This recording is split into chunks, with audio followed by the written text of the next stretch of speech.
আমি মেয়ে হয়ে জন্ম নিছি, আমি যখন মেয়ে হয়েছি তখন আমার বাবা নাকি পুরা এলাকাতে মিষ্টি বিতরণ করেছে যে আমার মেয়ে হয়েছে। তো এটা একটা ভালো লাগা শুনলাম, ওই যে যখন আধো আলো বুঝি তখন এই একটা ভালো লাগা গেল। তারপর ওই যে আম্মুর বিচার অভিযোগের সময় যখন আসলো হাসপাতালে, মানে এর আগের মোমেন্টাম আরও আছে, ফ্যামিলি বিষয়ক মোমেন্টাম যেটা থাকে ওটা নাই বলি।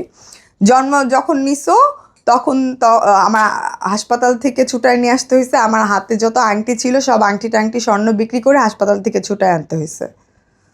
তো মানে এই কথাটা যখন আমি ফার্স্ট শুনি তখন আমার কাছে এই যে আঘাত লাগা শুরু হয় বাবা বিষয় নিয়ে। মানে এর আগ পর্যন্ত তো বাবা একটা অন্যরকম ব্যাপারে নিয়ে আসি, বাবা বিদেশ থাকে, বাইরে থাকে, এই প্যাকেজে ছিলাম। তারপর যখন ফার্স্ট শুনতে হয় যে আমার মা হাসপাতাল থেকে আমাকে ছুটায় আনে তার হাতের গোল্ড যা ছিল সেগুলো বিক্রি করে, তো এইটা শুনে আসলে এই ফার্স্ট খারাপ লাগা তার প্রতি শুরু হয়।